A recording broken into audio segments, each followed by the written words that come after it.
Oh,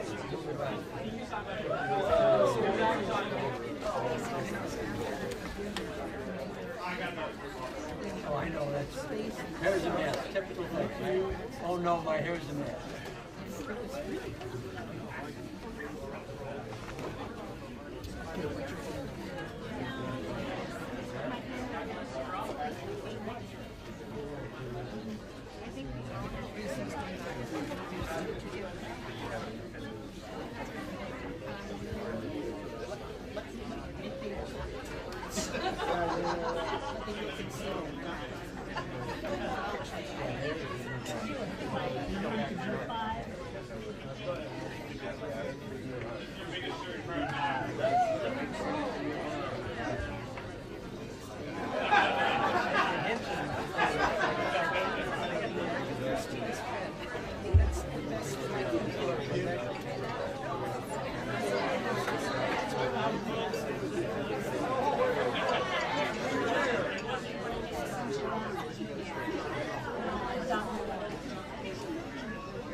disappear. Darling, you're all that I'm living for.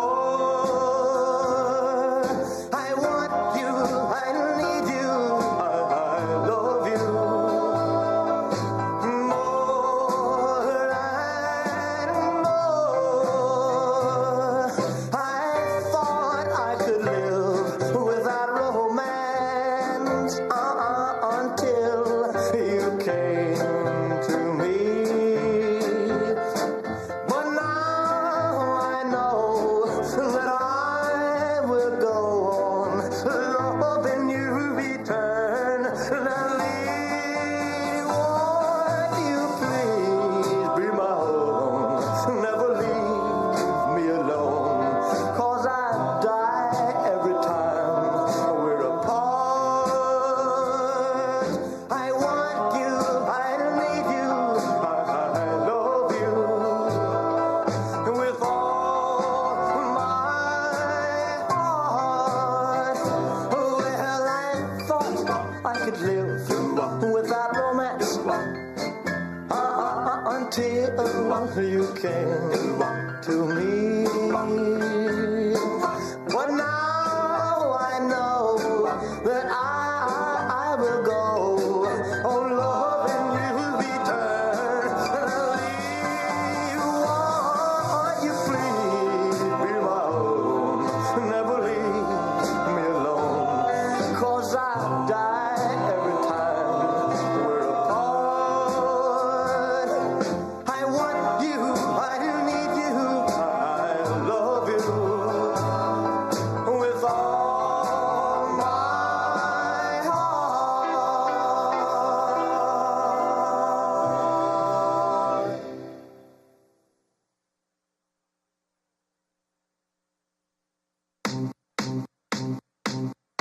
I remember when I lost my mind.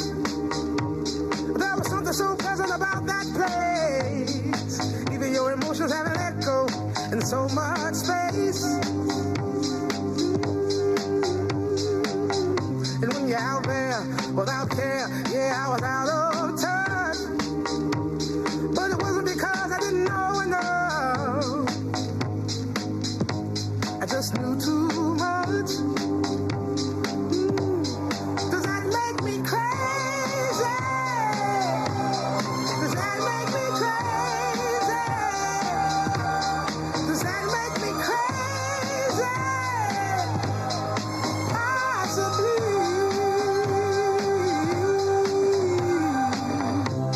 And I hope that you are having the time of your life. But think twice.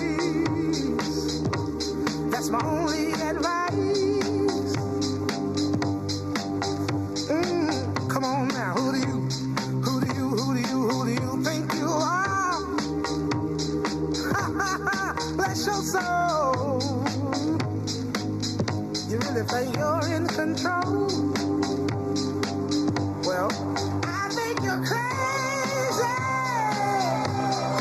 I think you're crazy. I think you're crazy. Just like me.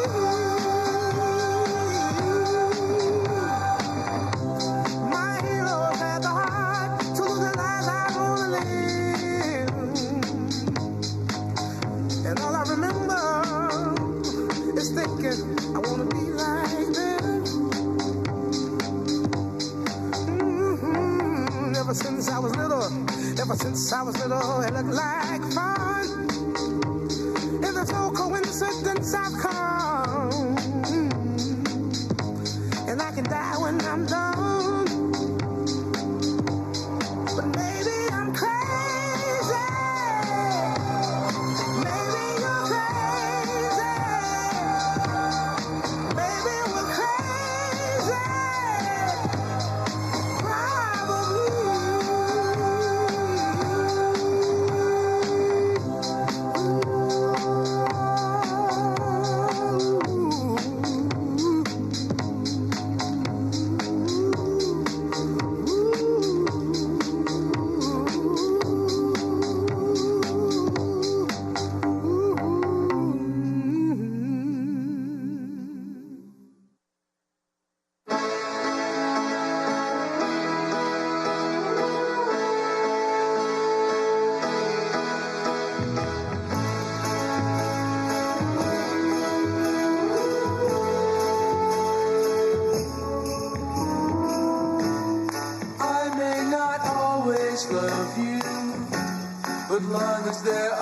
stars above you. You never need to doubt it. I'll make you so sure about it. God only knows what I'd be without you. If you should ever leave me, well, life will still go on, believe me. The world could show nothing to me. So what good would living do me? God only knows what I'd be without you.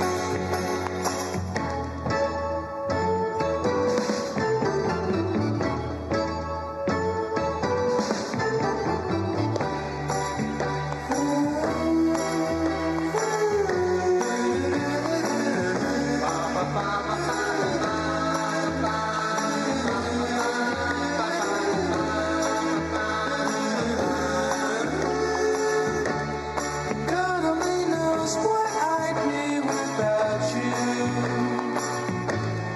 If you should ever leave me, the life would still go on, believe me. The world could show nothing to me. So what good would living do me? God only knows what I'd be without you. God only knows what I'd be without. God only knows what I'd be without. God only knows what I'd be without. God only knows what God only knows what I'd be without. God only knows what God only knows what I'd be without.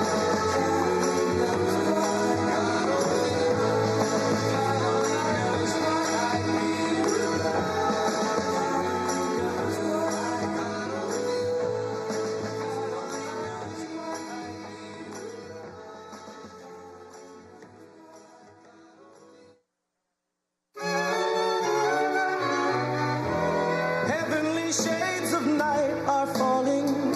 It's twilight time. Out of the mist, your voice is calling. 'Tis twilight time.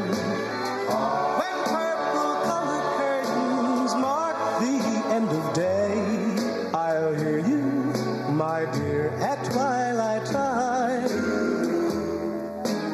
Deepening shadows gather splendor as day is done. Fingers of night will soon surrender the setting sun. I count the moments, darling, till you're here with me. Together at last at twilight time. Here in the afterglow of day, we keep our rendezvous beneath the blue.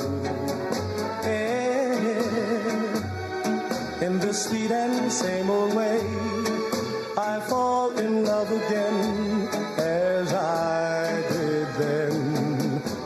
Deep in the dark, your kiss will thrill me like days of old, lighting the spark of love that fills me with dreams untold. Each day I pray for evening just to be with you. Together at last at twilight time.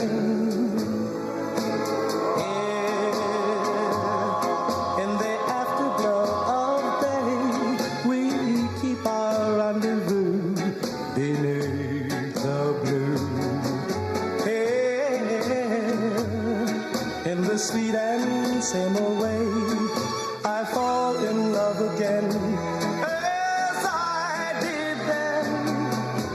Deep in the dark, your kiss will thrill me like days of old, lighting the spark of love that fills me with dreams untold. Each day I pray for evening just to be with you. Together at last at twilight time. together at last at twilight time.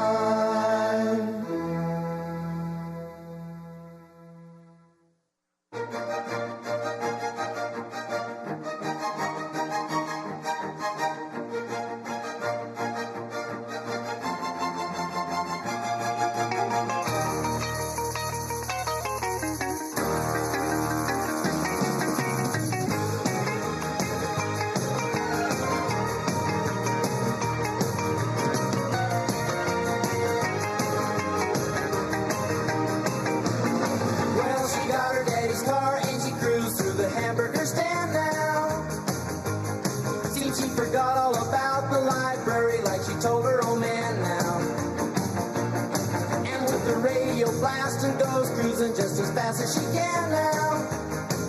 And she'll have fun, fun, fun till her daddy takes a T-bird away. Fun, fun, fun till her daddy takes a T-bird away. Well, it's standard 'cause she walks, looks and rides like an ace.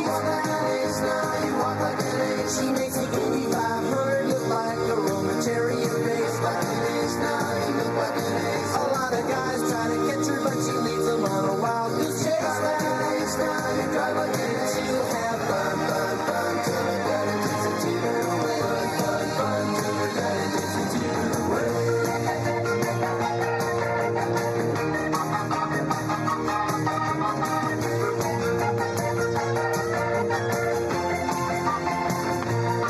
Well, you knew all along that your dad was getting wise to you now. Now you shouldn't have lied. And since he took your set of keys, you've been thinking that your fun is all through. You shouldn't have lied. Now you shouldn't have lied. But you can come along with me, 'cause we got a lot of things to do now. Now you shouldn't. And we'll have fun, fun, fun. Now that daddy took the T-bird away. Fun, fun, fun. Now that daddy took the T-bird away. Fun, fun, fun. Now that daddy took the T-bird away. Fun, fun, fun. Now that daddy took the T-bird away. Fun, fun. Now that daddy took the T-bird away. Fun, fun. Now that daddy took the T-bird away.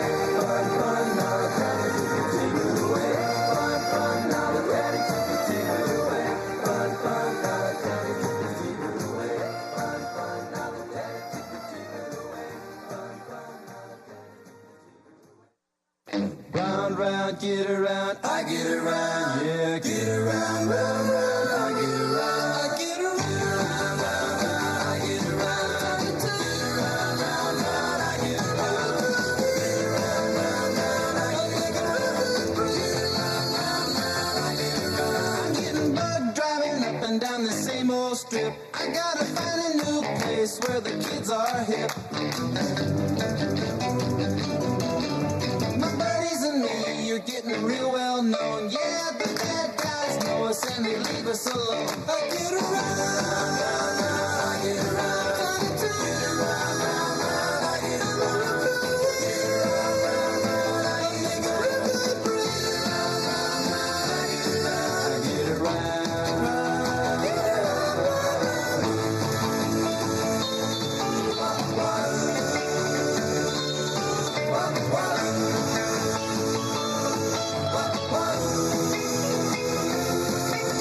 We always take my car 'cause it's never been beat. And we've never missed yet with the girls we meet.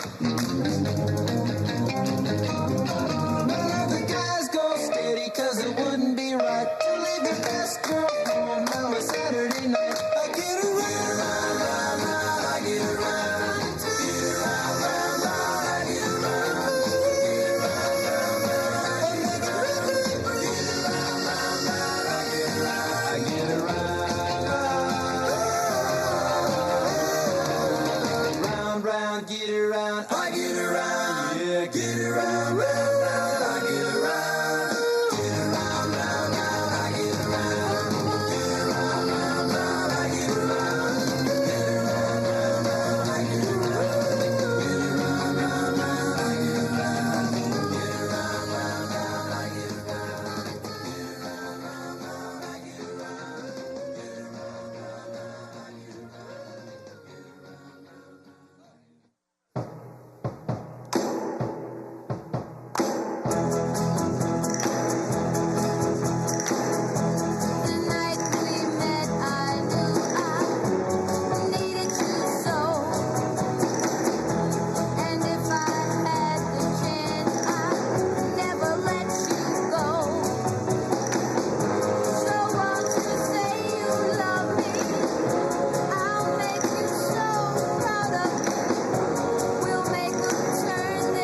to dream the impossible dream, to fight the unbeatable foe, to bear with unbearable sorrow, to run where the brave dare not go, to right the unrightable wrong, to be better far than you are, to try when your arms are too weary, to reach the unreachable star.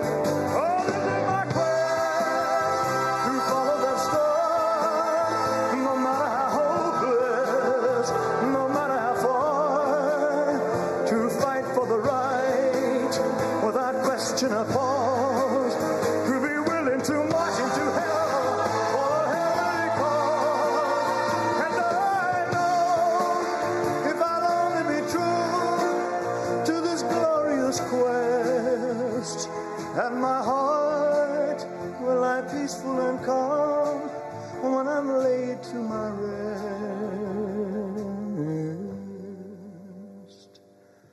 And the world will be better for this, that one man, scorned and covered with scars, still strove with his last ounce of courage to reach the unreachable star. And the world will be better for this, that one man, scorned and covered with scars, he still strove with his last ounce of courage, to reach the unreachable star.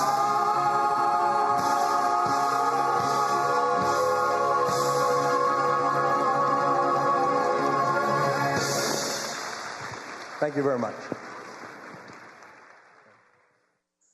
I've been selling my soul, working all day, overtime hours for bullshit pay, so I can sit out here and waste my life away, drag back home and drown my troubles away.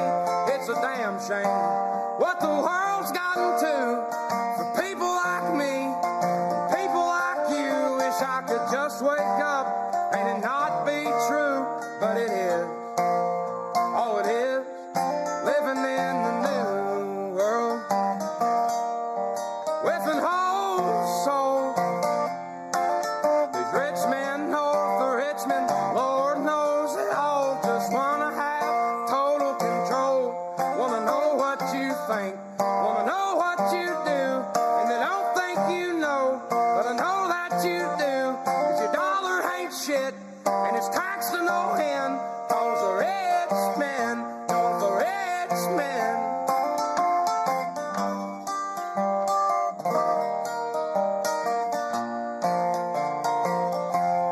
I wish politicians would look out for miners, and not just miners on an island somewhere. Lord, we got folks in the street, ain't got nothing to eat, and the obese milking welfare. Well, God, if you're 5'3" and you're 300 pounds, taxes ought not to pay for your bags of fudge rounds. Young men are putting themselves 6 feet in the ground, 'cause all this damn country does is keep on kicking them down. Lord, it's a damn shame what the world's gotten to for people like me, people like you. Wish I could just wake up and it not be true, but it is. Oh, it is living in the new world with an whole soul. These rich men know the rich men, Lord knows they all just wanna have total control.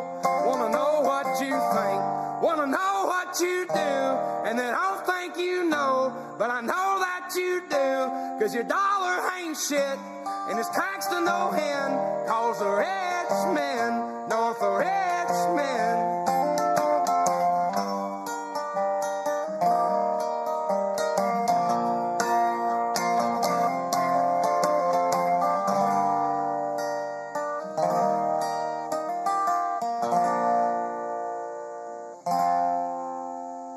I've been selling my soul, working all day, overtime hours for bullshit pay.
so slowly, and time can do so much. All you still more.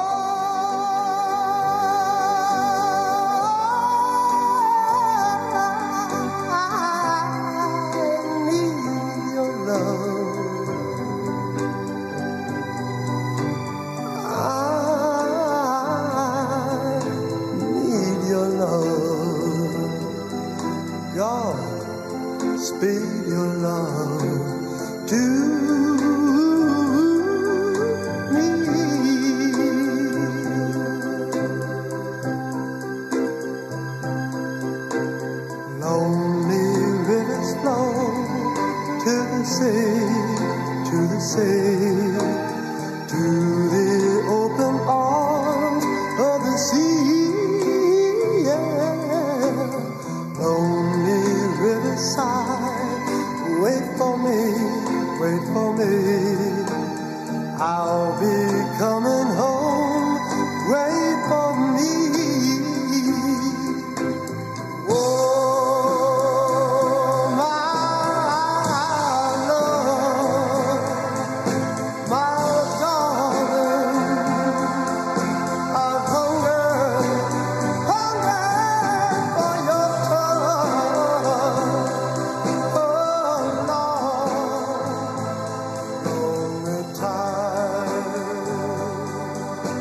Ladies and gentlemen, please welcome to the stage Congresswoman Ashley Hinson.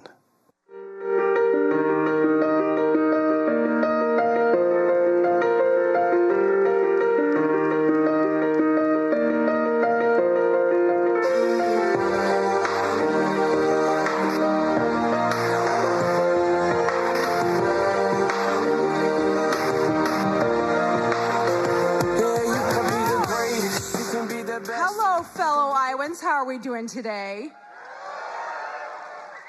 It is such an honor to welcome back to the stage today President Donald J. Trump. Are you excited to hear from him?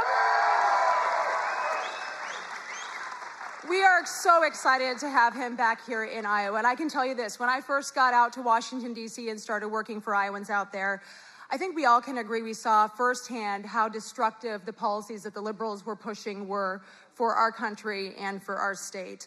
That liberal agenda was higher taxes, open borders, more of that woke nonsense in our schools. Are you frustrated with all the waste, fraud, and abuse that we keep finding, right? Well, we're seeing it's running rampant, not just in the federal government, but in states like Minnesota, California, Illinois. And we are not done peeling back the curtain on all of that, are we? We have more work to do. So we know the liberals in Congress and in the Senate tried to pass this junk every day, and President Joe Biden's auto pen was ready to sign it, wasn't it? Well, let me state the obvious. Thank God we've got President Donald J. Trump back in the White House.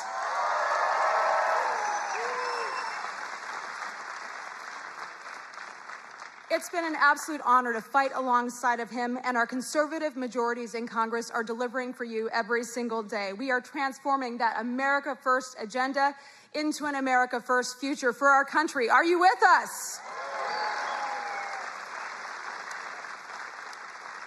So it's been 1 year since President Trump took office, and boy, what a year it has been. We have continued to deliver historic tax relief for all of you. Do you want more of your own money back? Yeah, you do. No more taxes on tips, no tax on overtime, relief on Social Security, secure borders and safer communities. Do we like that? And finally, we know this president has the support of our America farmers. Iowa farmers sent President Trump to the White House, and he will have your back, won't he? We know that. Ladies and gentlemen, we are just getting started. The fight to restore our country and usher in a new era of opportunity has only just begun. We need to keep cutting taxes for workers. We need to eliminate the waste, fraud, and abuse we're seeing that does nothing but drive up costs for all the rest of us. We need to protect Social Security and Medicare. We need to lower health insurance premiums for everybody. We need to focus on prescription drug prices, get those down. And we need to make sure, again, we're standing up for Iowa's farmers and our agriculture community. So we have so much more to achieve to keep making America great again. And that is why I am running to be your next United States Senator. And I'm proud to have the endorsement of President Trump to get that done. Thank you. So with this president back in the Oval Office and strong conservative majorities behind him, we have a once-in-a-generation chance to finish the job we've started and rebuild a country that works for every single Iowan and every single American. It has been the honor of my life to serve Iowa, and I would be honored to earn your vote for the United States Senate. So thank you so much, and let's give it up for the president. He'll be out shortly. Thank you.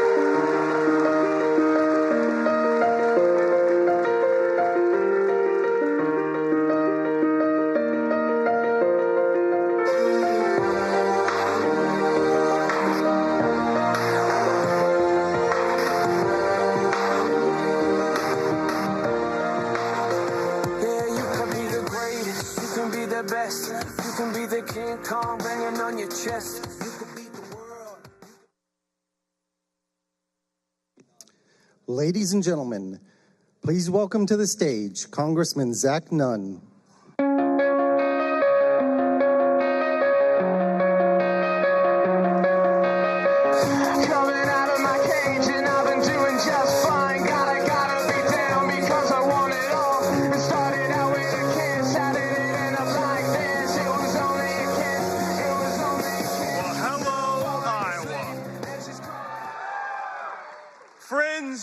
We are once again on the front line of helping to defend this great nation.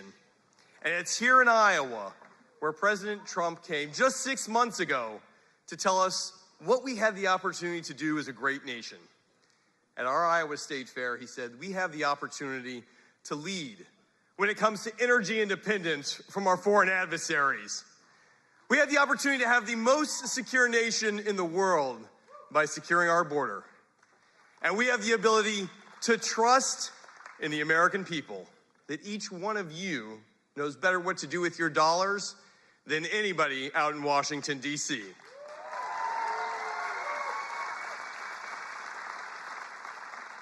Iowa, it's a privilege to get to fight for you in Washington because we are taking what works in Iowa right to the nation's capital. And we've been able to deliver time and time again with an incredible delegation with folks right here at home who are giving us some of our best examples.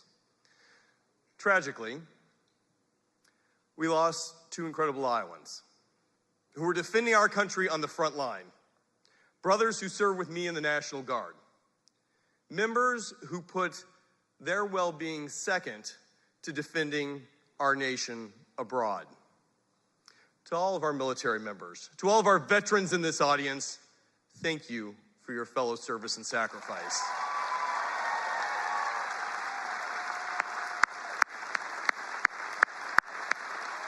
Thank you.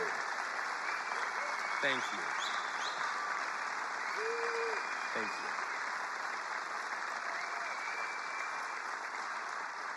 We have that same responsibility today, whether it's in a barren desert in Syria or whether it's right here on the home front, to defend what still matters, to defend our constitutional rights, to defend our families, to stand with our communities. And here in Iowa, we've been able to deliver on that. My friends, I'm privileged to get to fight with you today, to hold the things that we've worked so hard to deliver, the largest tax cut in American history, the most secure border the U.S. has ever known, 10 million down to 0.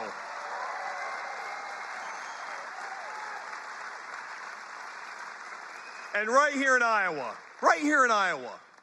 we are helping lead the charge to be energy independent so that Russia or Iran or Venezuela doesn't get to dictate what happens in Iowa. Our farmers, our biofuel leaders get to help drive down a cost. And I was just with the president right now, and he highlighted, he's like, you know, Zach, gas is under $2.50. I said, drive to the Casey's, Mr. President. We can get it to you for $1.85. You'll still have money for pizza afterwards. So whether you are filling up a truck or a tractor, a minivan or a motorhome, here's the reality. Iowa biofuels will help drive down that cost. It helps every family, it helps save our supply chain, and it is a national security imperative that Iowa gets to deliver. Thank you to our E15 leaders for making this a reality. Right here in Iowa, made in America.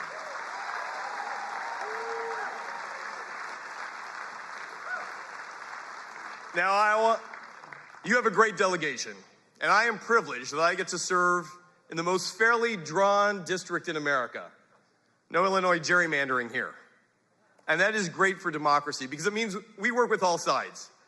And I'm proud to be one of the most bipartisan members of Congress, but what I'm really proud to be is somebody who delivers for Iowans because Iowans have given us the ability to take what we do best here and help lead the nation as a best practice, but also as a beacon of hope. Because what we've been able to establish truly can be something that every American can look to and say, I'd like to be a little more like Iowa.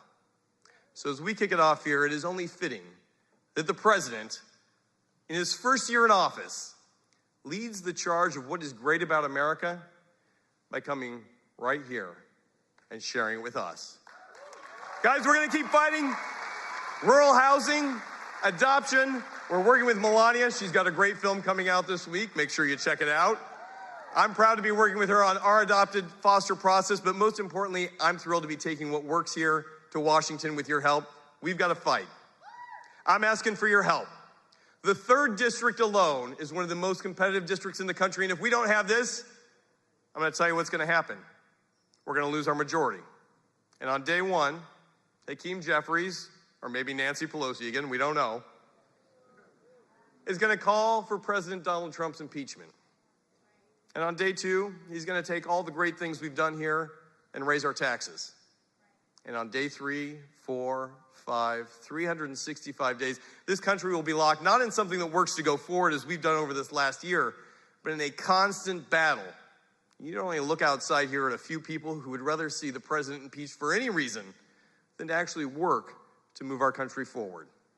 So friends, I'm asking you here today, let's win, let's lead, and let's welcome President Trump to Iowa.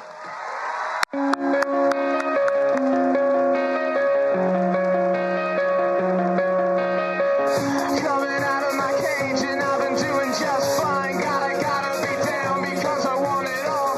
It started out with a kiss, how did it end up like this? It was only a kiss, it was only a kiss. Now I'm falling asleep and she's calling a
Ladies and gentlemen, the 45th and 47th President of the United States, Donald J. Trump. And I'm proud to be an American, where at least I know I'm free.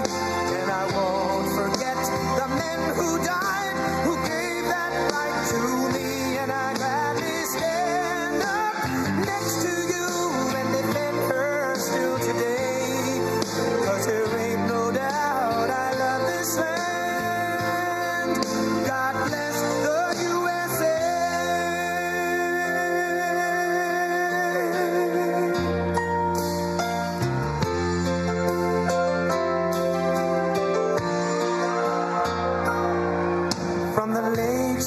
Minnesota to the hills of Tennessee, across the plains of Texas, from sea to shining sea, from Detroit down to Houston and New York to LA, where there's pride in every American heart, and it's time we stand and say that I'm proud to be an American, where at least I know I'm free, and I won't forget the men who died, who gave that right to me, and I gladly stand up next to you and defend her still today, 'cause there ain't no doubt I love this land. God bless the USA.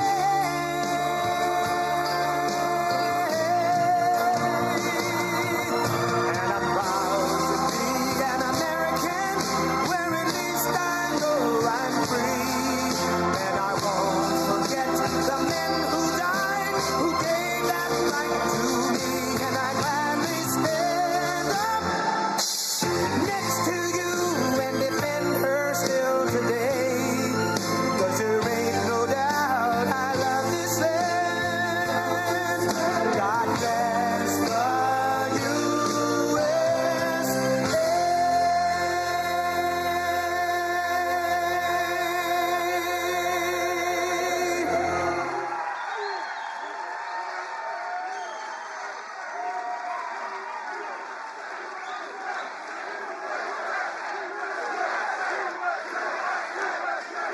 Thank you.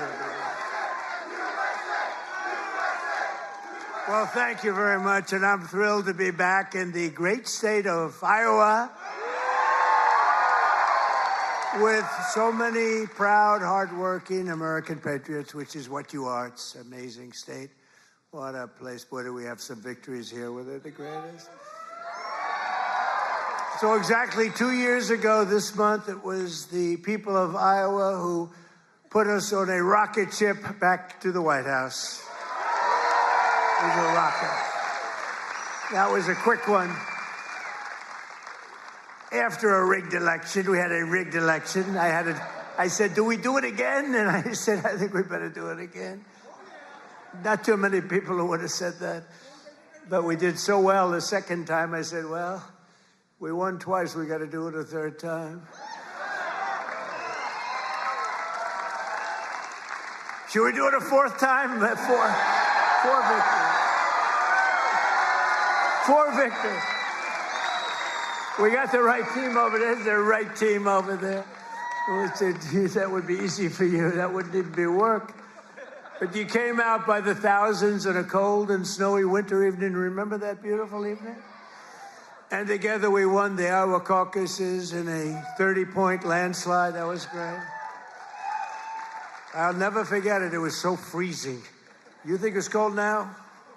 That blew it away. Whatever happened to global warming? You know? No, it's, it's like one of those things. But it was the coldest night. I remember it was way below zero. And they say, sir, you don't have to come till 10 or 11 o'clock because the caucus takes longer. Then I got a call at, let's say the polls close at 7. Sir, you've won. I said, I won what? They told me 10 o'clock. They can't announce. They said, you won by so much. They just called it at 1 minute after 7. So, right? So we made the journey. And we made that journey through all the cars and everything else, and we made a speech. But what an evening that was. Then in November, we won the state by a massive landslide. That was incredible in the election. And we then went on to win all swing states, all 7 of them. They said 7 swing. Well, he could win 4 of them. He's doing very well. But we won 7. We won the Electoral College 312 to 226. We won the popular vote for the first time of any Republican in many decades by millions and millions of votes. And we won a category that's very important. We won 86% of all counties in America, 2,700 to 525. How about that?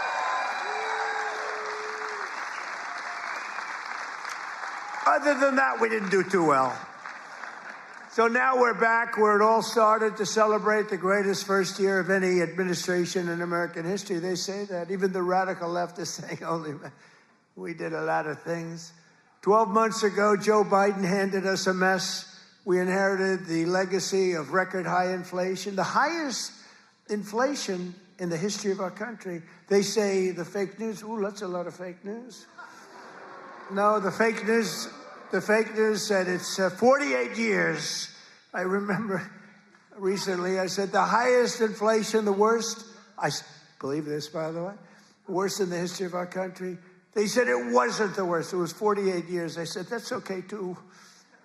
Somehow that sounds even worse than when you say the history, right? 48 years. I accepted that, but I think it was in the history. A mass invasion of our border and our country was being laughed at all over the world. We were being laughed at. We were a joke. Yeah, we're not a joke anymore.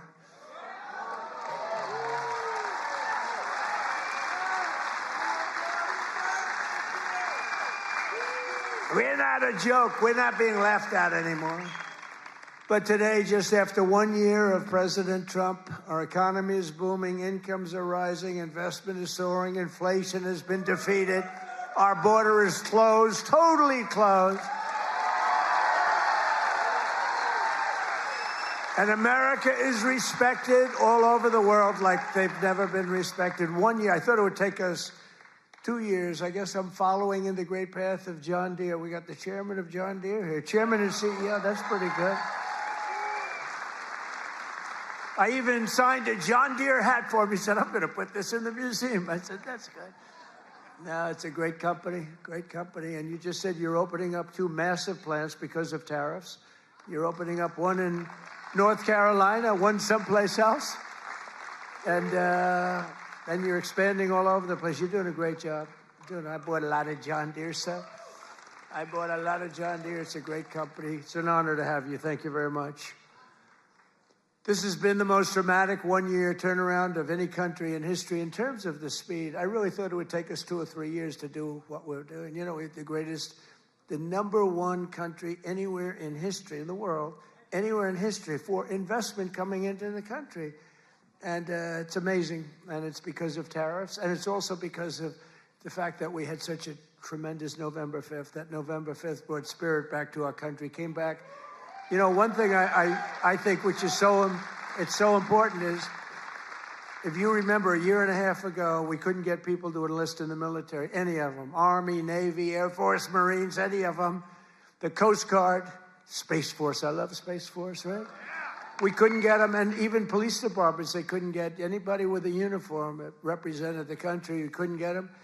And today, we have the single greatest recruitment numbers in the history of our military. The police forces are loaded. Law enforcement is loaded up. And everybody wants to be a policeman, a fireman. They want to be in the military, any branch. I mean, we literally, they couldn't get them. A year and a half ago, nobody wanted to be in the military. Now everybody wants to be in the military. It's an amazing thing that's happened, an amazing turnaround. And all because we have a president who does something very simple, puts America first, right? Right?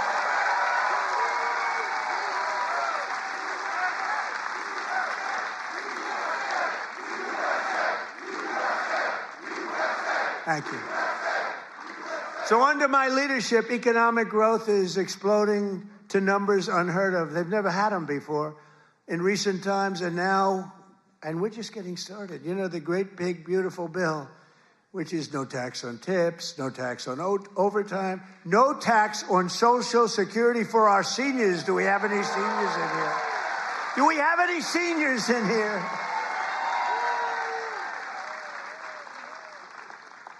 One of the fake news said, he did that because he doesn't want to pay tax on his Social Security. Don't you believe? That's what I never thought of. These are sick people. But despite the fact that we've just really started, it's just kicking in because we inherited such a horrible situation with all of the high prices and the inflation and everything else. And by the way, the open borders, we had millions and everything you see today wouldn't happen. They opened the borders, but we had a 5.4% And since the election, the stock market has set 52 all-time highs, adding $9 trillion in value to your savings, retirement accounts, and 401ks. So 401k people, I mean, of which you got a lot of people. Does anybody have a 401k in the audience? A lot of people.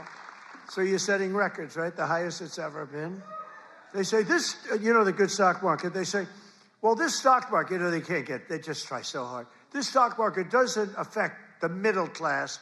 I say it does. What about a 401k? What about all the other things? What about the fact that they're making more salary than they've ever made? But the stock market's the highest. How is John Deere stock doing, Grave? All-time high? It's all-time. Everyone, I don't have to even ask the question. I mean, I made a lot of people rich. Me, I just keep working. I made a lot of people rich. I made a lot of people rich that I don't even like. I got a lot of people that I don't like at all, and I've doubled their net worth. But after 4 years in which Biden got less than $1 trillion in new investment, think of it, he took in substantially less in 4 years than $1 trillion. We secured commitments for a record-breaking plus $18 trillion. So in 1 year, we did over $18 trillion, and he did less than $1 trillion. Just over 1 year ago, under Sleepy Joe Biden and the radical left lunatics, we were a dead country. We were a dead country. I'll tell you, 1 year ago, a little more than 1 year ago, we were a dead country. The king of Saudi Arabia told me that. You've heard me say it. He said it better than anybody else. He said, you know, I can't believe it. A few months ago, he said, a year ago, you were a dead country. Now you're the hottest country anywhere in the world. He said, I can't believe it. And today I'm pleased to announce one more historic investment. The great American company that we just talked about is doing so much. I have to give it really. I buy so much equipment from so many of the people in the, you know, we have a lot of very successful companies in here, but I know it's a very special deal because John Deere is doing $70 million in factory in North Carolina. It's brand new, the best in the world. And I think it's going to pay off very, very big. And if it doesn't, I have nothing to do with it. But if it does, I'm going to take full credit. But what it is an excavator factory, as I understand it, and it's going to be the only excavator factory. In other words, excavators. We all know I love those excavators. Believe it or not, I know a lot about them. We don't make them here. This is going to be the only excavator entirely made in the United States of America. So that's good. That's good. I love it. I love it. It's great. And they'll all come. I hate to tell you, but they're all going to be coming too. You're going to have some competition, but you'll be ahead of them. If congressional Democrats had their way this year, would right now be facing the largest tax hike. So they wanted to give you, this is what I was running against, the largest tax hike in the history of our country.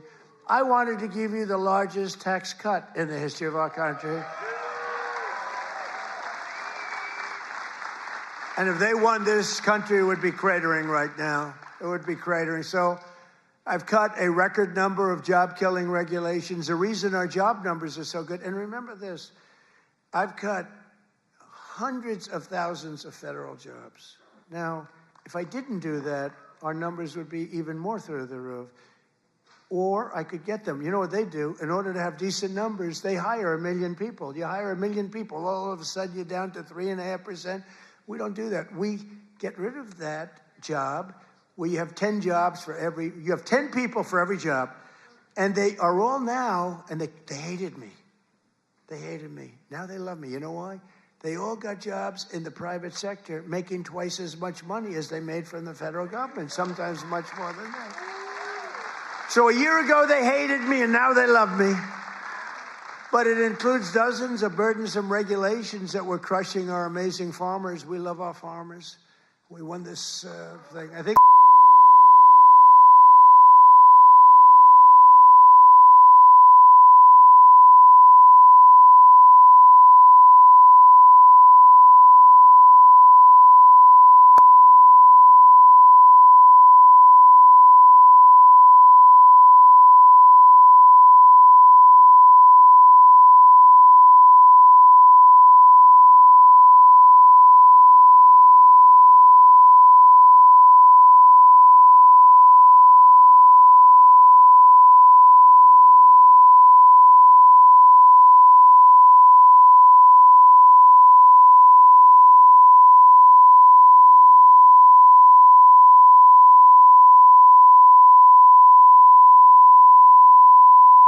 and you put a new fighter in. I said, that's not fair, but that's what happened to me. The stuff that happened to me can only happen to me. But I repealed the Biden's EPA ridiculous water restrictions to keep federal bureaucrats off your land and out of your business. That was a big one. That was a big one.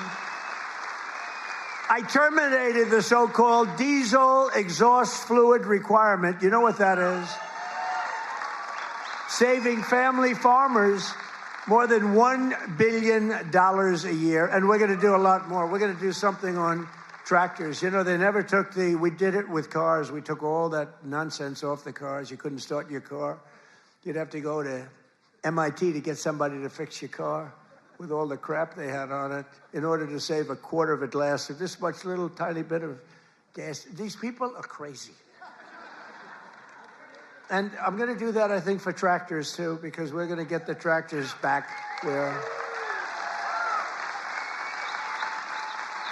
you don't have to be a PhD in order to start your tractor, in order to keep the environment clean. So much nonsense. I think it makes the environment dirty, actually. And very importantly, on day one, I kept my promise to the people of Iowa and abolished the insane electric vehicle mandate, which would have obligated you to go out and buy an electric car, but it would have obliterated a thing called ethanol. Do you like ethanol? Is it big?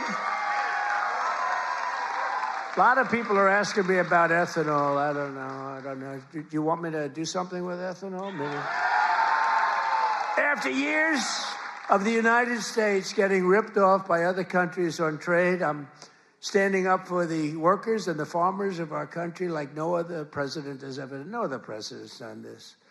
I mean, no other president has done this. I could have had an ACC presidency.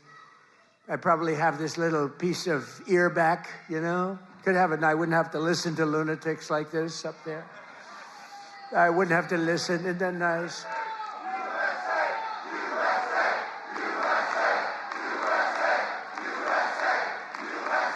Thank you. Boy, they're good here. Do we love our law enforcement? They work very quickly.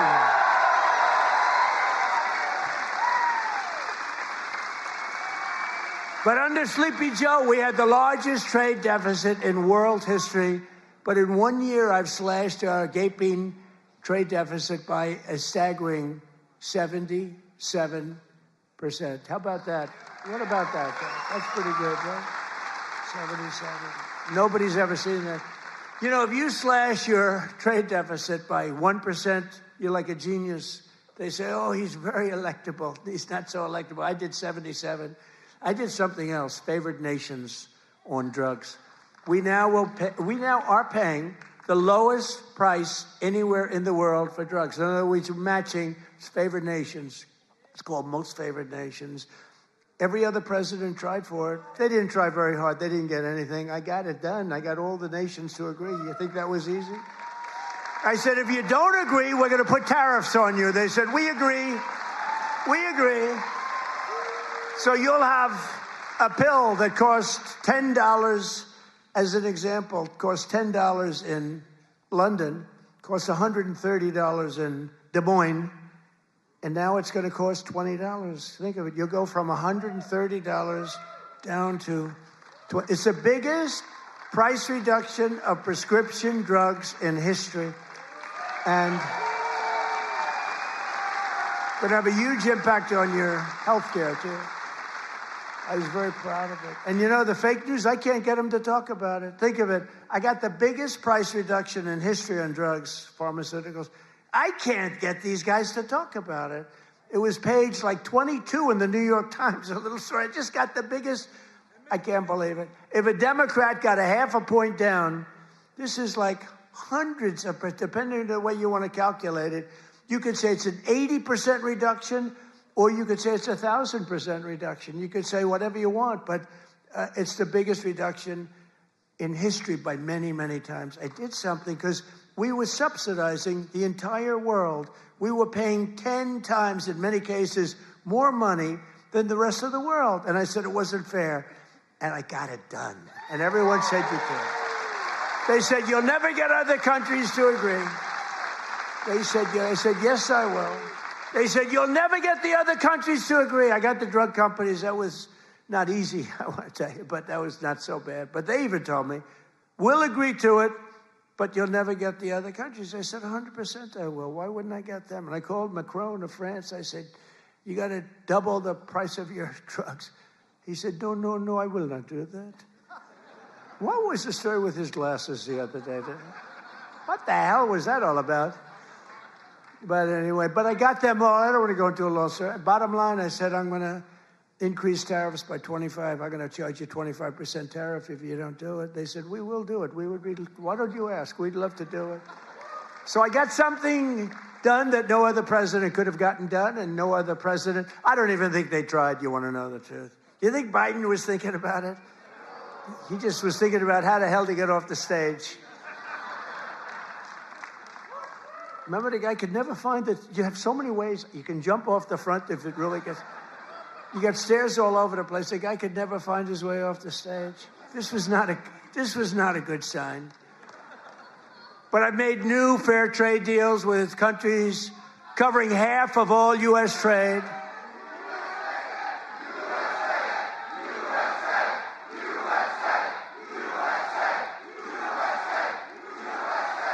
You do know they're paid agitators, right? They're paid. They get paid. You know, do you ever see their signs? You know, we used to have protests, and you'd have guys making a sign in a basement. These are all paid agitators. That's all they are. They get paid to go, and they don't even know what, when they interview them, why are you here? I don't know. They have no idea. They're paid insurrectionists, really, in some cases. They're sickos. But I've made new fair trade deals with countries covering half of all U.S. trade, scoring giant wins for the farmers, ranchers, and agricultural producers like no other president has ever done. That's why I got such a tremendous vote from the farmers, and I love you too. I do love you too. So Japan will now allow the United States to supply up to 100% of automotive ethanol, and import large amounts of aviation biofuels from the United States. That's great for you. That was part of the deal that we made. The United Kingdom will import nearly $1 billion of ethanol. That's part of their deal. Australia is allowing American beef into its market for the first time in more than 20 years. Did you know that? And beef is doing great, and we got to get the prices down a little bit, and they're starting to come down pretty much. China has agreed to purchase over $40 billion of U.S.-grown soybeans. You know that. You're selling them. They're selling them. And I went to President Xi, and he's upping it. I mean, it's $40 billion. The European Union will dramatically increase purchases of American pork, dairy, and soybean oil. They never did that before. They're all doing things that they never did before, because you have a certain president that's a little bit different from the presidents that you had before. And nations from Cambodia to Thailand to the Philippines and Indonesia are eliminating all trade barriers to agricultural products. Your agricultural products had trade barriers that didn't allow them to be sold in countries that are now saying, oh, please, we'd love to accept your product. So that's great. It's going to be, you're going to see it starting to kick in now for the farmers. And to further help our farmers recover from really a catastrophe of the Biden years, what a period of years that we had. We had a country that was just dead. We had a country that was just not respected by anybody. We had a guy who didn't know where the hell he was. Do you think he worried about his farmer at night? No. He just wanted to go to sleep. This is what we had. This is what we had in our fake election. We recently issued $12 billion in farm relief. We gave them because you were screwed by other countries. I said, how much is the number? To our great Secretary of Agriculture, Brooke Rollins. She's doing a great job. I said, Brooke, what's the number? And she said $12 billion. And I wrote a check for $12 billion because we have so much money from the tariffs coming in. So you couldn't have done that before. We're a rich country now. I hope we win that Supreme Court case. You know, we have people that are China-oriented. They have people from literally that very China-oriented and foreign country-oriented, trying to stop that. But we'll get it done one way or the other. We're going to do it. If we have to do it a different way, we'll do it. But we're taking in hundreds of billions of dollars. We're doing amazing. Nobody can even believe it. Foreign countries cannot believe what's happened. They're studying us, but it won't work. But I'm also working hard to expand your markets domestically. And in the campaign, I promise to support E15 all year round.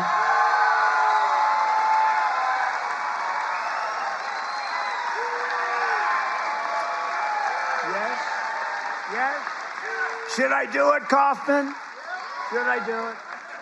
I did. I promise E15 all year round if I get elected. And I want to let you know, and we'll start right now. I was going to put out a statement a week ago. I said, hold it. I'm coming to Iowa to make a speech. I'm not going to put out a truth. I want to be there in person to tell them, the people of Iowa, to know that I am trusting Speaker Mike Johnson, who's great, and Leader John Thune, who's great. That's House and Senate. To find a deal that works, we've got it. For farmers, consumers, and refiners, including small and mid-sized refiners. In other words, to get E15 approved, and they're working on it. They're very close to getting it done. So I just wanted to let you know that.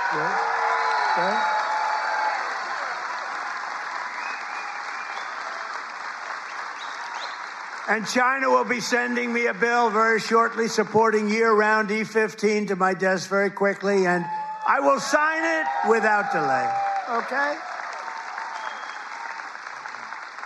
I hope you remember us for the midterms.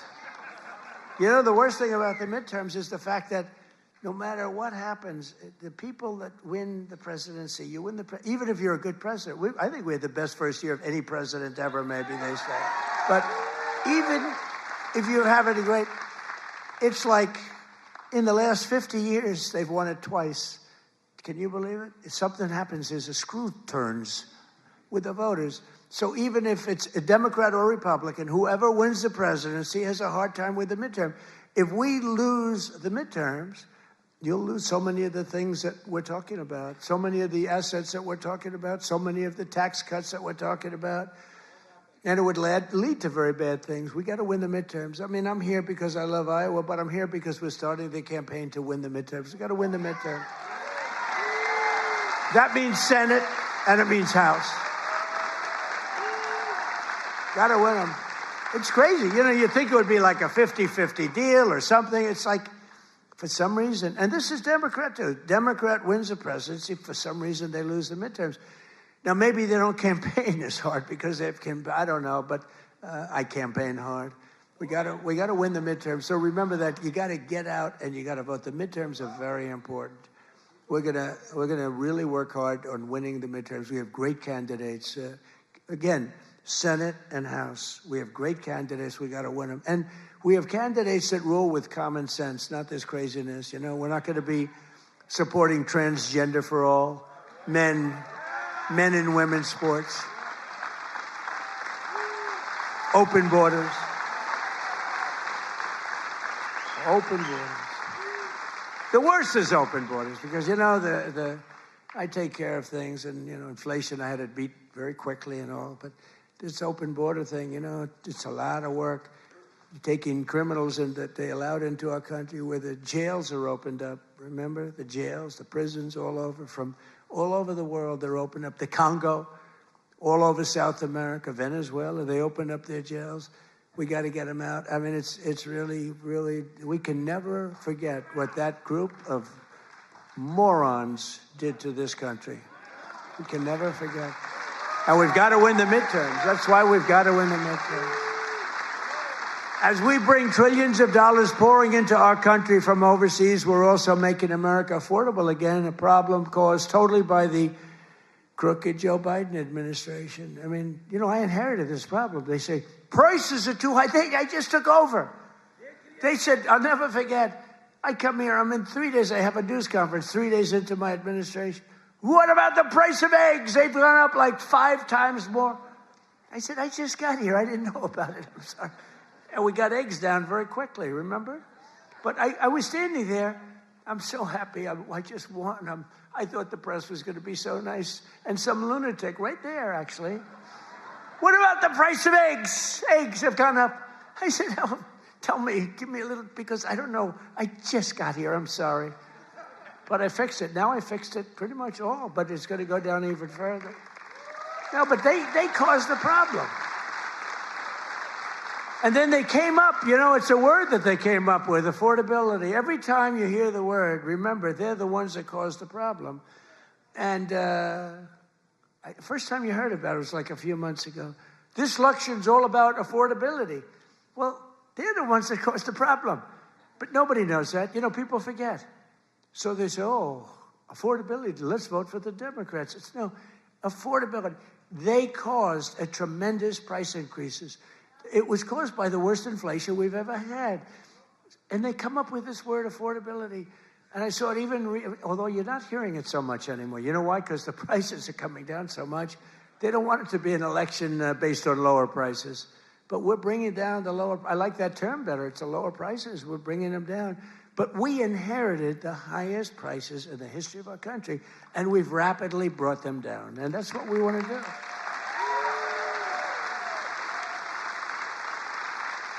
Did you ever see them where they're being interviewed? This will be an election on affordability. And I say that, but they never talk about it after. That's all they say. They just say affordability, but they never do anything, Mr. Chairman, right? They never say, they don't talk about what do they mean. So everyone says, look, you people are doing a lot of things. You're not into politics that much, although you like it. You like Trump, but you're not into politics. But you're not going to go back and examine. All you know is, therefore, I guess that means they did a good job. They almost destroyed our country. They were pricing you out. When gasoline's at $4.50 and now it's at $1, I was told, I was saying $1.99 today in Iowa. I was told that it was $1.85 that hit a gallon in Iowa. And that's like a massive tax cut. That's actually like a massive tax cut. So the Biden nightmare cost a typical American family $34,000 in 4 years. But after 1 year of Trump, real wages are already up more than $2,000. Think of it. That's a $5,000 swing, much faster. Wages have gone up much faster. Think of this than inflation. With him, it was just the opposite. Wages in the United States in the last year have gone up. And remember, the first part of the year, actually you could say almost the first year, I was fixing the country from the horror show that we inherited. Grocery prices, airfares, hotels, car payments, and rent prices have all come down, and they've come down very fast. And thanks to our tax cuts, millions of Americans will soon receive record-setting tax refunds, an average of more than $1,000. Think of that, $1,000 compared to last year, $1,000 just in what you're going to save with some of the tax cuts. And that number goes up exponentially over the course of 4 years. So it's amazing. It's called the Great Big Beautiful Bill.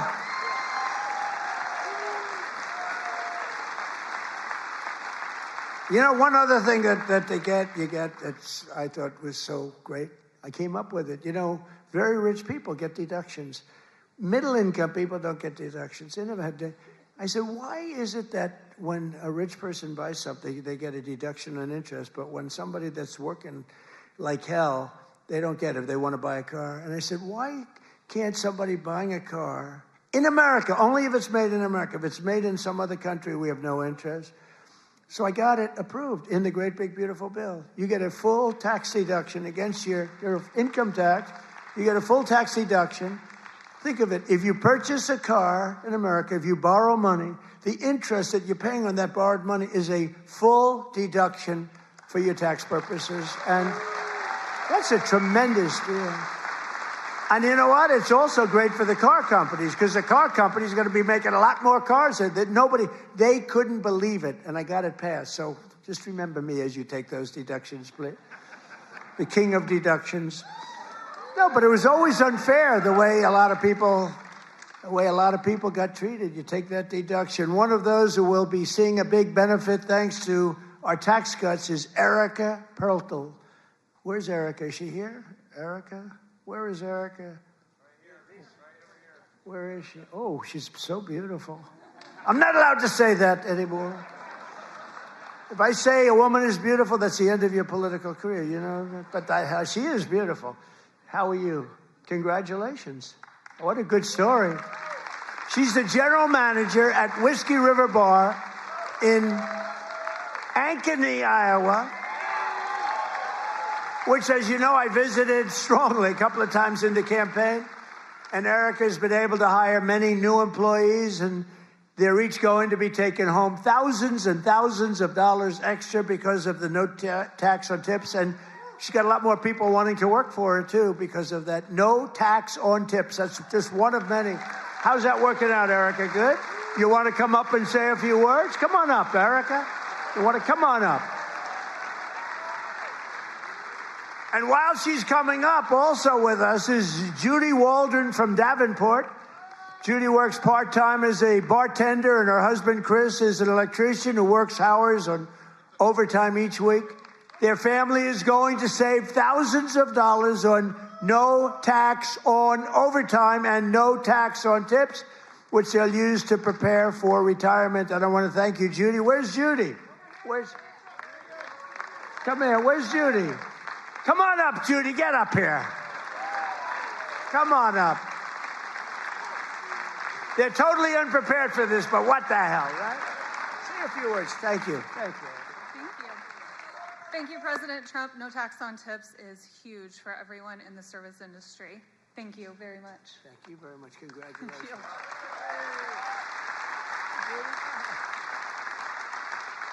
I would just like to say the same thing. Thank you very much. We appreciate it. Thank you very much, Annie. Good luck. Thank you.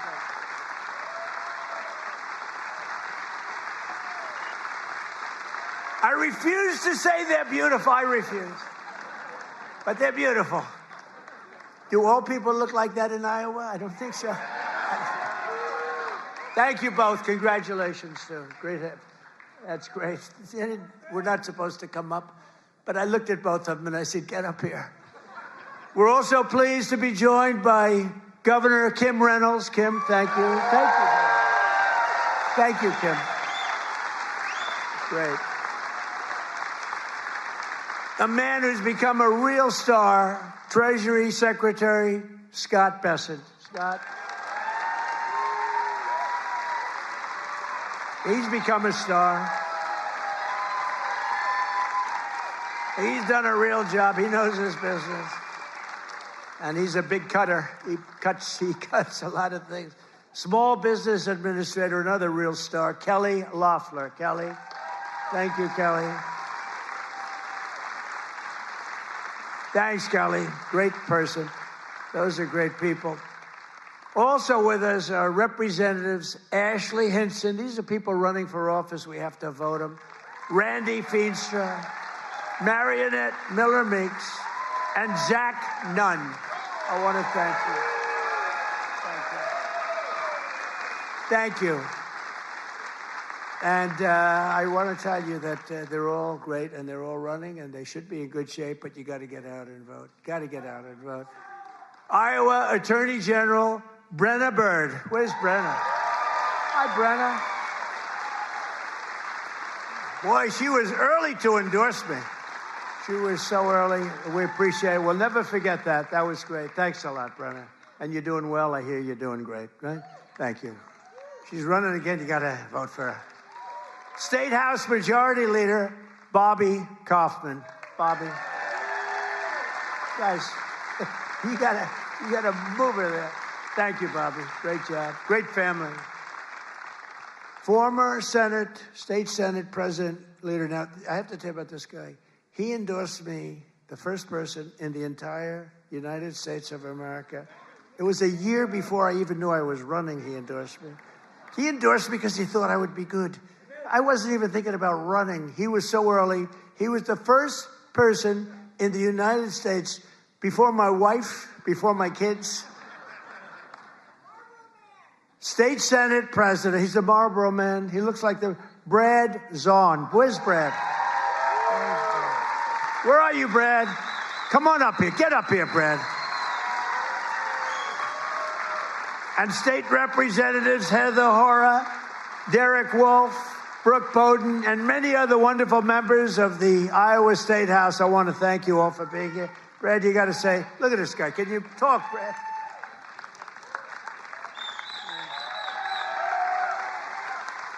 Well, it's an honor to be here. And you know, my wife is a Fox News junkie, and she loves Laura Ingraham. And I tell her, I said, enjoy every second because you are the GOAT. Promises made, promises kept. Thank you. Great job. He's the Marlboro man, right? He can do that, do whatever he wants. He was so early. I said, who the hell is that guy in Iowa that keeps endorsing me? Thank you, Brad. We won't forget. The Trump administration has done more in 12 months than most administrations achieve in 4 years or 8 years, and we've done a lot. I've recently introduced my plan to repair the damage of the Unaffordable Care Act, the worst disaster, which now costs many families more than a mortgage. If you look, a number came out, it's a bigger cost than a mortgage, and it's bad health care. Obamacare was created to make insurance companies rich with government subsidies. I want all that money that gets paid to the insurance companies to get paid directly to the people. That's all I want. So that you can buy better health care at a lower cost. The problem is the Democrats don't want to do that because they are owned by the insurance companies. So they say, oh, we don't want to do that. I want the money to be paid to the people to go out and buy their own health care. You'll buy much better health care. You have a lot of money left over. And I'm also making it a lot easier to buy a thing called a house, the American dream. Last week, I signed an executive order to ban Wall Street and large institutional investors from buying up all the single-family homes in America. Because we don't want America to become a nation of renters, and that's what they forced happen. I mean, you have these companies, they own 5,000 houses, 20,000. One has hundreds of thousands of houses. We don't want that. We want people to be able to buy houses. At the same time, I want to keep the value of the house very high of those people who already own a house. We're not forgetting about them because they don't necessarily match those two things. You know, we get the prices down. Well, what does that do? Very important to me, more important to me, is, you know, people have become rich by owning their home. We're going to keep them nice and rich. Is that okay? You know, nobody... I'll bet you've never heard that before, right? But people own a home, and for the first time, their home, it's a certain... We're not going to bring that price down. I want to say, let them be rich.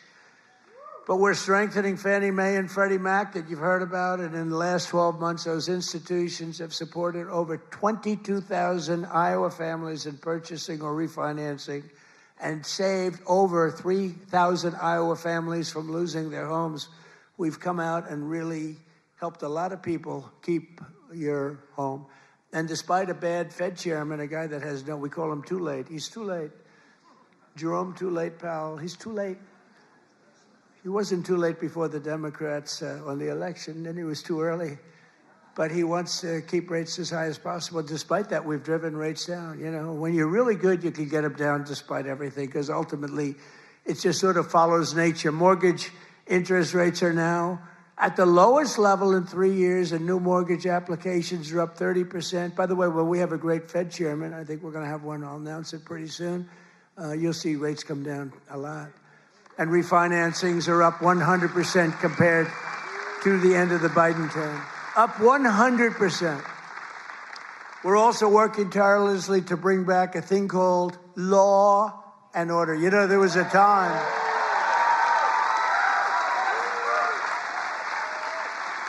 So there was a time that you weren't allowed to use the words law and order.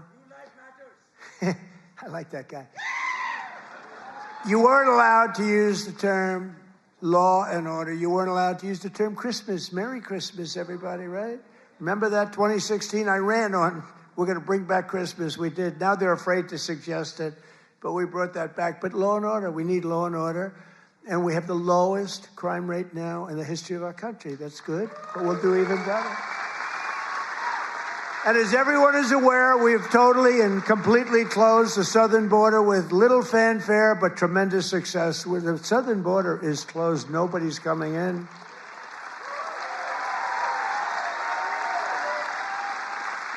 That's right. Nobody is able to come into our country except for those that come in legally. We want to have people come in legally. We need people to come in legally, but they have to show that they can love our country, not hate our country.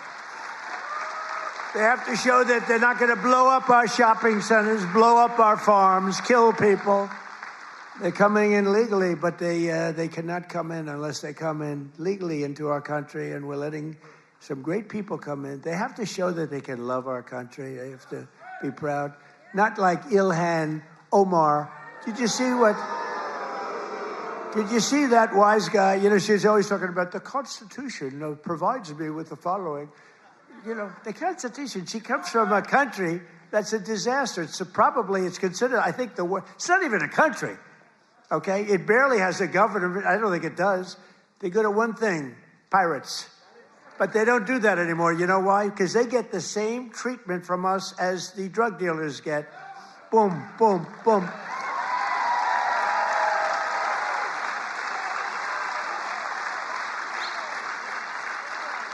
I don't care what ship they're attacking. When they attack, when we see them going in, ping, that's the end of it. It's amazing. You know, I don't know if you know, drugs coming in by water is down 97%.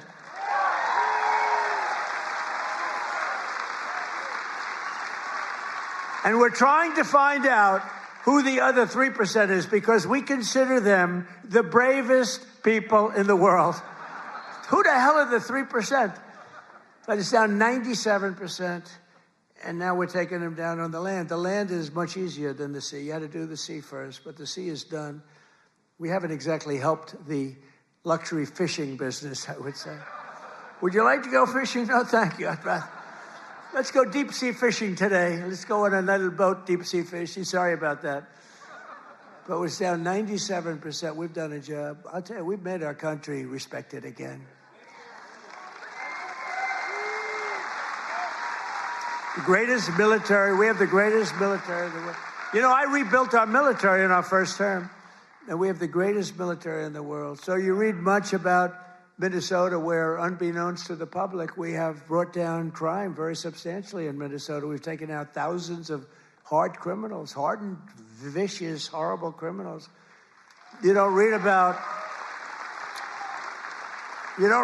things like Washington, D.C., where there is virtually no crime, and it was horrible a year and a half ago. Memphis, Tennessee, which was a real disaster, and now it's down. Crime has dropped by 78% in the last 2 months. New Orleans, Louisiana. I was asked by the governor of Louisiana to help them with New Orleans. It was a disaster, and crime is down 54% in about 3 weeks. You don't read about that. And we've done all of this by taking thousands of criminals out of these states. We took over 2,000 people out of Washington, D.C. These were criminals. You know, if you remember, about 2% of the population, it's a very simple business. 2% of the population causes 90% of the crime. So when you start decimating that 2%, boom, that's why we have the, it's an amazing number when you think. It's just crime over and over and over. 2% creates 90% of the crime. Isn't that amazing? It's not that complicated, is it? In 1 year, we've achieved the largest drop in the murder rate in the history of our country. Drug overdose deaths are down by 21%, the largest drop ever recorded. We got to do better than that. And I've designated the drug cartels as foreign terrorist organizations. Big deal. And despite the strong efforts of the fake news media, we are starting to see the historic success reflected in tremendous polls. We have great polls. In last week's Rasmussen poll, we're leading among Hispanic voters. We're leading by a lot. Nobody's ever seen a Republican lead among Hispanic voters. You know, Hispanic voters don't want crime. People don't realize that. Hispanic voters want strong borders because they know what's coming in and they don't want them. They're great. They've been great. We did so great in the election with Hispanic voters. We did so great with black men. We did so great with white everything. In yesterday's RMG poll, a clear majority of Americans support our deportation policies by a margin of 10%.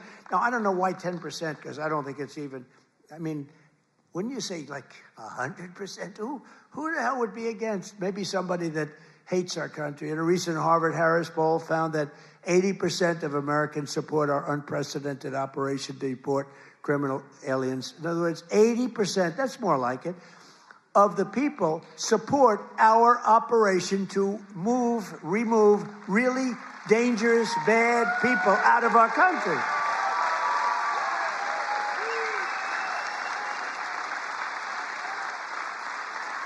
And in a Reuters poll that just came out, Republicans are leading on the economy by a lot and leading on immigration by a lot. And the crime, they're leading by a real lot, by almost 20 points. And in real clear politics average net approval, the Republican Party is more than 10 points more popular than Democrats. And I don't even understand that. How can 10 points is considered a lot?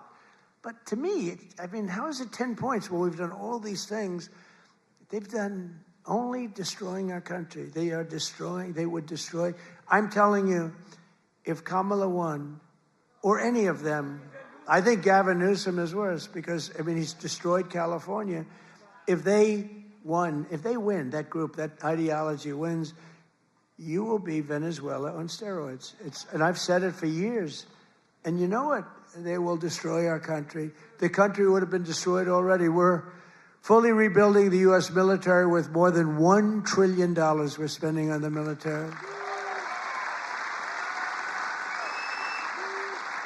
And in June, we obliterated Iran's nuclear capacity in Operation Midnight Hammer. You saw that. People have been waiting for 22 years to do that, and we were right at the end. They were about a month away from having a nuclear weapon. We had to do it. And by the way, there's another beautiful armada floating beautifully toward Iran right now. So we'll see. I hope they make a deal. I hope they make a deal. They should have made a deal the first time they'd have a country. And just weeks ago, at a spectacular operation in Venezuela, we brought the outlaw dictator Nicolas Maduro to face American justice.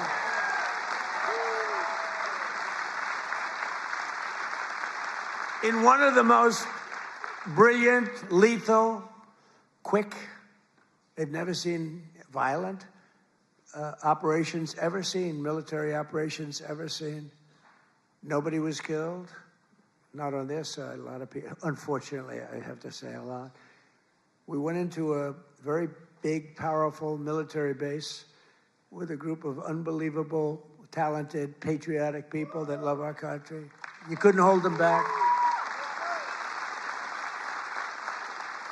You know, the weather was off for 3 nights.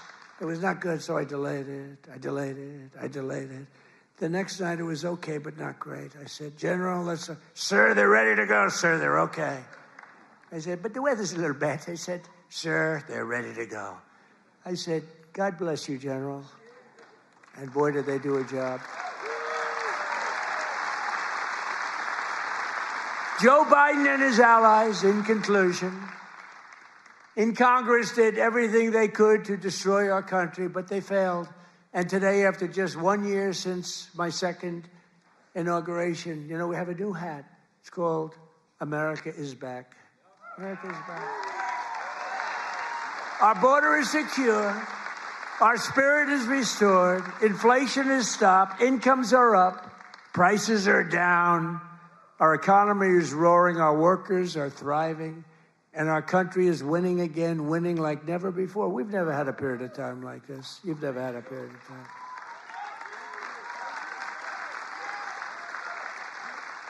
I just left a great group of people from Iowa, and half of them were crying as they talked to me. I don't think they were crying because I'm doing a bad job. You know, in theory, you'd cry if you do a bad. They were crying because I've done a good job. Sir, they said, sir, you've brought our country back. Crying. One woman was fantastic. She grabbed me and she put her head right there, and her tears are pouring all over my beautiful suit. I figured I'd get it. And I checked it out, and there was a lot of makeup all over. I said, what the hell am I going to do? I got get myself in trouble. No, but she was crying, and I said, don't cry, be happy, be happy. With the help of the incredible people of Iowa, we're repairing 4 long years of disaster and decline, and we're beginning what will be known as the greatest years in the history of our country. I believe that, too.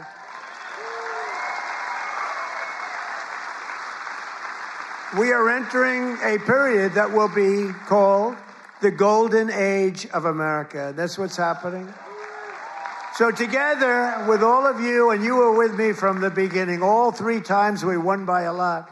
I don't know if you remember, but before I got involved, this was really a Democrat state. You know that. I don't want to bring it up.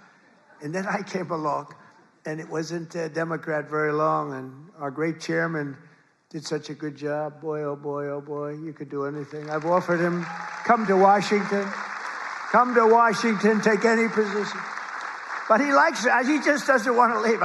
I think you just want to stay in Iowa. I don't blame you. But you are fantastic. But we've won all 3 times by a lot. But this until we came along, this used to be a Democrat state. And then we turned it. Barack Hussein Obama, have you heard of him? He won both times. Didn't he win both? He won twice, you know. Barack Hussein Obama, wonderful president. Really brought people together, didn't he?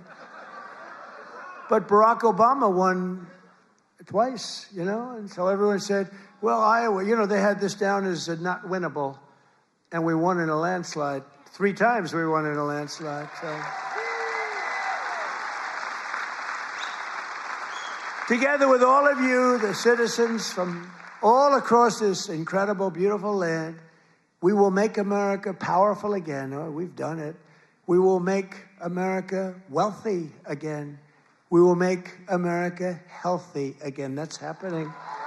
We will make America strong again. We will make America proud again. We will make America safe again. And most importantly, we will make America great again. Thank you, Iowa. Thank you. Thank you.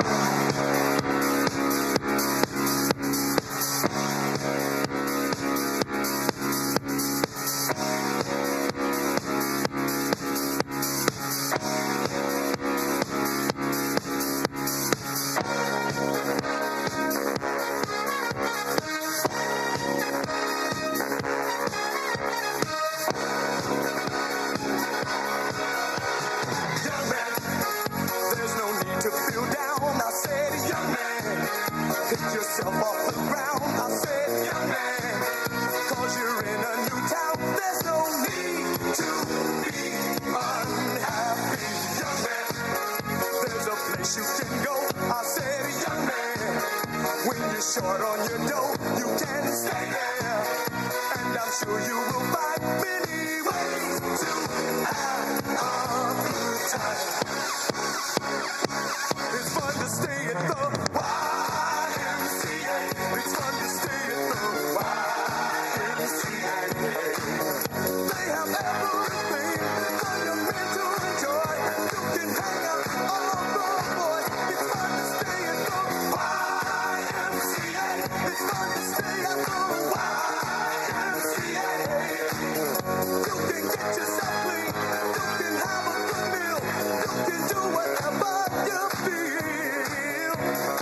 once in your shoes. I said I was down and out with the blues. I felt no man cared if I were alive. I felt the whole world was so tired. That's when someone came up to me and said, young man, take a walk up the street. It's a place there.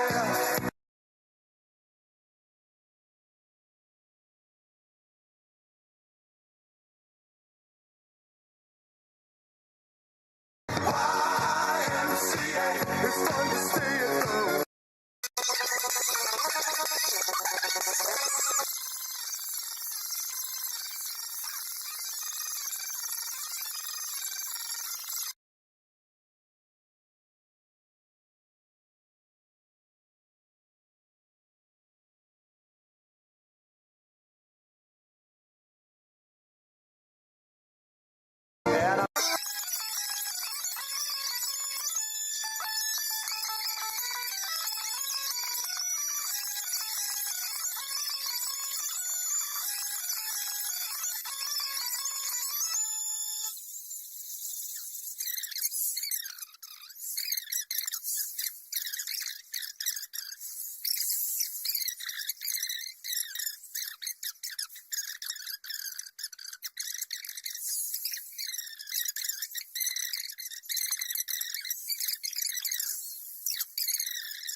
Yes, but they're all going to be coming too. You're going to have some competition, but you'll be ahead of them. If congressional Democrats had their way this year, would right now be facing the largest tax hike.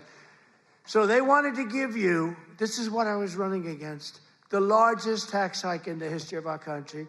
I wanted to give you the largest tax cut in the history of our country.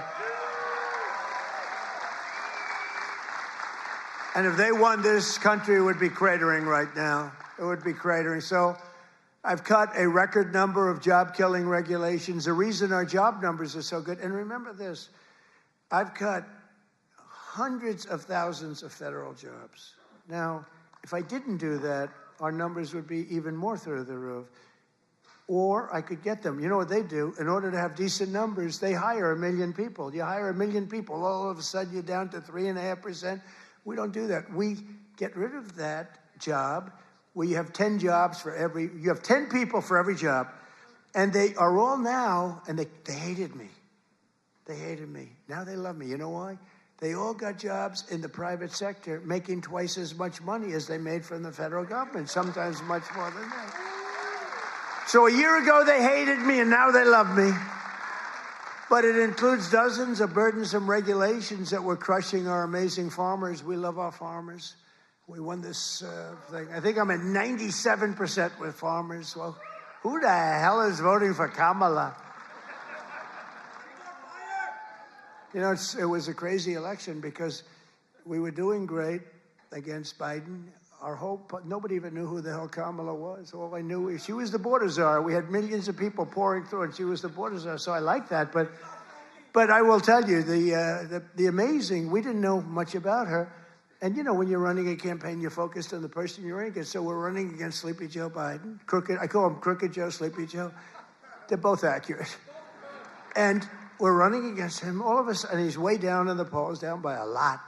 And all of a sudden, they take him out and they put a new. This is like, I told Dana White the other night, it's like taking a fighter, putting him in, he's getting the hell beat out of him, you take him out, and you put a new fighter in. I said, that's not fair, but that's what happened to me. The stuff that happened to me can only happen to me. But I repealed the Biden's EPA ridiculous water restrictions to keep federal bureaucrats off your land and out of your business. That was a big one. That was a big one.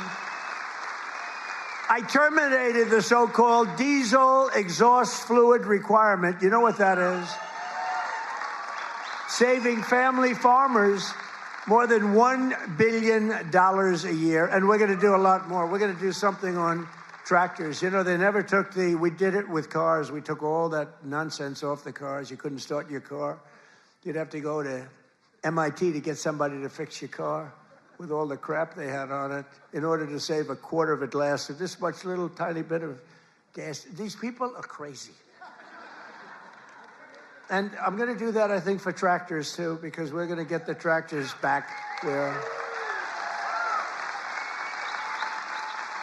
where you don't have to be a PhD in order to start your tractor, in order to keep the environment clean. So much nonsense. I think it makes the environment dirty, actually.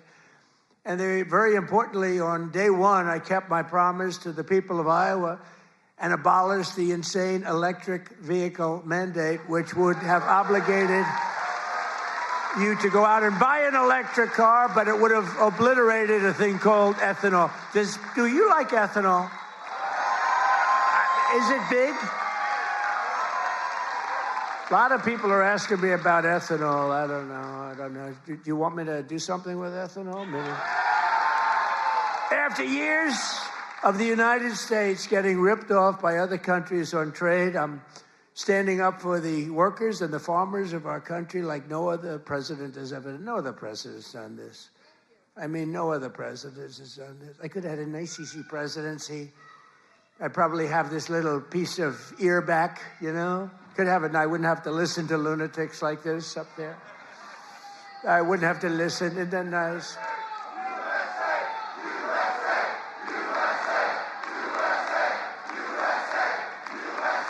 Thank you. Boy, they're good here. Do we love our law enforcement? They work very quickly.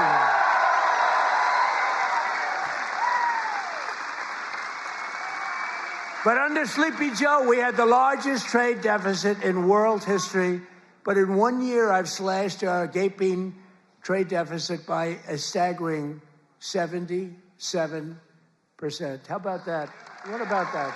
That's pretty good, right? 77. Nobody's ever seen that. You know, if you slash your trade deficit by 1%, you're like a genius. They say, oh, he's very electable. He's not so electable. I did 77. I did something else, favored nations on drugs. We now are paying the lowest price anywhere in the world for drugs. In other words, matching favored nations. It's called most favored nations. Every other president tried for it. They didn't try very hard. They didn't get anything. I got it done. I got all the nations to agree. You think that was easy? I said, if you don't agree, we're going to put tariffs on you. They said, we agree. We agree.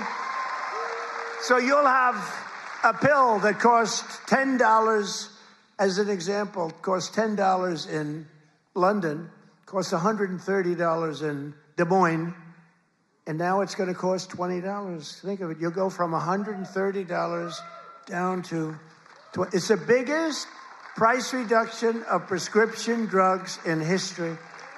And going to have a huge impact on your health care, too. I was very proud of it. And you know, the fake news, I can't get them to talk about it. Think of it. I got the biggest price reduction in history on drugs, pharmaceuticals. I can't get these guys to talk about it. It was page like 22 in the New York Times, a little story. I just got the biggest. I can't believe it. If a Democrat got a half a point down, this is like hundreds of, depending on the way you want to calculate it, you could say it's an 80% reduction, or you could say it's 1,000% reduction. You could say whatever you want, but it's the biggest reduction in history by many, many times. I did something because we were subsidizing the entire world. We were paying 10 times, in many cases, more money than the rest of the world. And I said it wasn't fair. And I got it done. And everyone said you could. They said, you'll never get other countries to agree. They said, yeah. I said, yes, I will. They said, you'll never get the other countries to agree. I got the drug companies. That was Not easy, I want to tell you, but that was not so bad. But they even told me, we'll agree to it, but you'll never get the other countries. I said, 100% I will. Why wouldn't I get them? And I called Macron of France. I said, you got to double the price of your drugs. He said, no, no, no, I will not do that. What was the story with his glasses the other day? What the hell was that all about? But anyway, but I got them all. I don't want to go into a long story. Bottom line, I said, I'm going to increase tariffs by 25. I'm going to charge you 25% tariff if you don't do it. They said, we will do it. We would be, why don't you ask? We'd love to do it. So I got something done that no other president could have gotten done, and no other president, I don't even think they tried. You want to know the truth? You think Biden was thinking about it? He just was thinking about how the hell to get off the stage. Remember, the guy could never find that. You have so many ways. You can jump off the front if it really gets. You got stairs all over the place. The guy could never find his way off the stage. This was not a good sign. But I've made new fair trade deals with countries covering half of all U.S. trade.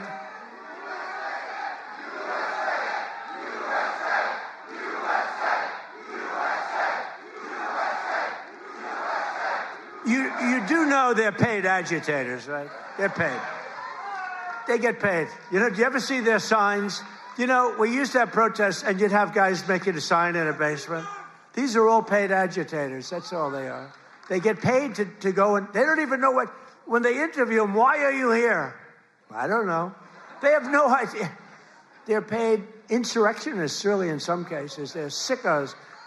But I've made new fair trade deals with countries covering half of all U.S. trade, scoring giant wins for the farmers, ranchers, and agricultural producers like no other president has ever done. That's why I got such a tremendous vote from the farmers, and I love you too. I do love you too. So Japan will now allow the United States to supply up to 100% of automotive ethanol, and import large amounts of aviation biofuels from the United States. That's great for you. That was part of the deal that we made. The United Kingdom will import nearly $1 billion of ethanol. That's part of their deal. Australia is allowing American beef into its market for the first time in more than 20 years. Did you know that? And beef is doing great, and we got to get the prices down a little bit, and they're starting to come down pretty much. China has agreed to purchase over $40 billion of U.S.-grown soybeans. You know that. You're selling them. They're selling them. And I went to President Xi, and he's upping it. I mean, it's $40 billion. The European Union will dramatically increase purchases of American pork, dairy, and soybean oil. They never did that before. They're all doing things that they never did before, because you have a certain president that's a little bit different from the presidents that you had before. And nations from Cambodia to Thailand to the Philippines and Indonesia are eliminating all trade barriers to agricultural products. Your agricultural products had trade barriers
Careful out there.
Test 1, 2, 3. Test, test, test.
They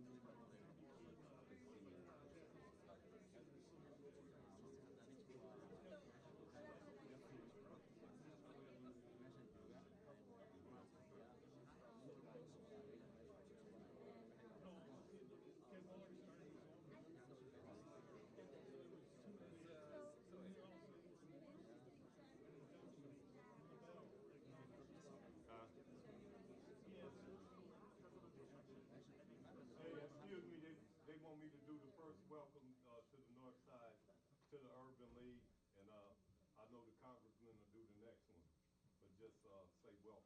Thank you. Thank you. That's what I was told to do.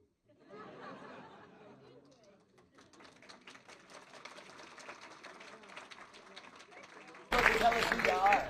Al Flowers. Don't Google me, but Al Flowers. Are you sure? Well, say anything else? Yeah, okay, then, yeah. And now we got somebody from the office here. Hey, everybody, I'm Jean Heyer. I'm the district director. We have our staff here tonight. Rep. Omar's running a little late. We'll start in about 10 minutes. She's on her way, stuck in traffic.